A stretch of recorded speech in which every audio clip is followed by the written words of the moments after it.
The Curse of the Music Box. In a dusty attic of an old Victorian mansion, Claire stumbled upon a peculiar find, a beautifully crafted music box. Its mahogany frame was carved with intricate floral designs, and a small golden ballerina rested at its center. Beside the ballerina was an inscription: "To hear the song is to awaken the cursed." Intrigued, Claire blew the dust off and turned the tiny brass key. The music box began to play a haunting melody, the notes delicate yet eerie. The ballerina twirled slowly, her movements stiff and unnatural. Claire felt a chill run down her spine as the air around her seemed to thicken, carrying the faint scent of decay. "Probably just old," she muttered, dismissing her unease.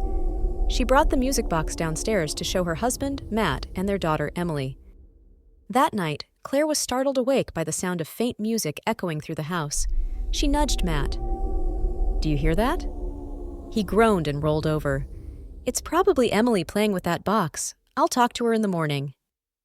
But Emily wasn't playing. She stood in the hallway, her eyes wide with fear. "Mommy, someone's singing with the music box." Claire's blood ran cold. The next day, Claire locked the music box in a cabinet, determined to put her unease behind her. But the melody returned that night, louder and clearer.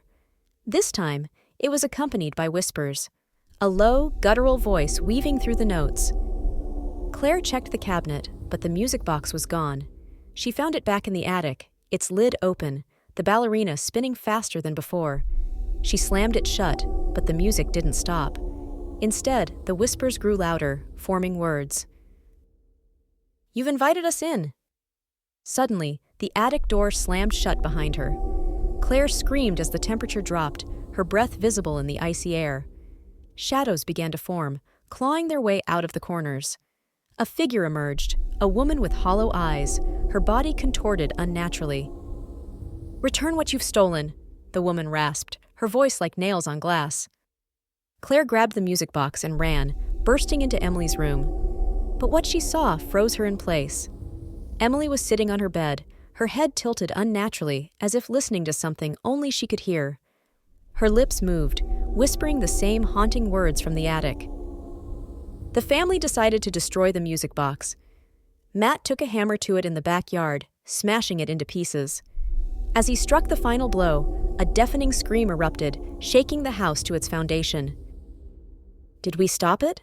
Matt asked, his voice trembling. Before Claire could answer, Emily let out a blood-curdling scream. Her body convulsed, and her eyes rolled back as if something unseen was pulling her from within. Claire looked on in horror, realizing they were not alone in the mansion. The following nights grew worse. The melody returned, now echoing through every corner of the house.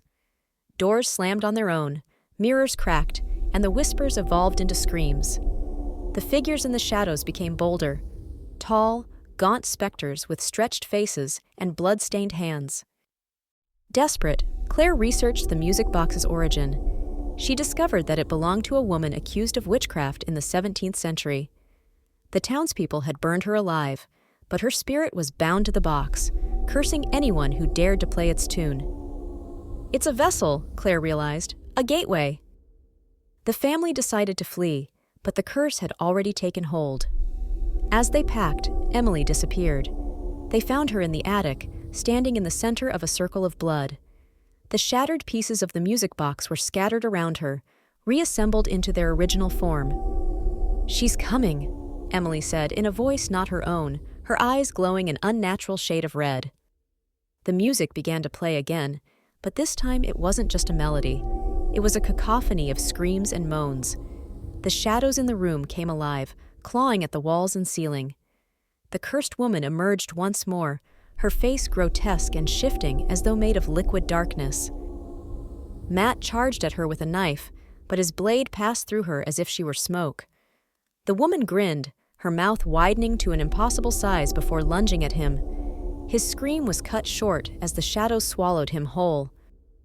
Claire grabbed Emily and ran. They barely made it out of the house before it erupted in flames, the screams of the damned echoing from within. But as they stood on the street, watching the fire consume everything, the haunting melody began to play again, this time from Claire's pocket. Trembling, she reached inside and pulled out the music box, pristine and whole, its ballerina spinning once more. Emily turned to her, her voice a guttural growl. "You can't escape! The song never ends!"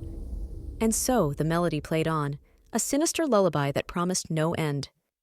Whoever heard it next would continue the curse, doomed to unleash the horrors trapped within. Would you dare to turn the key?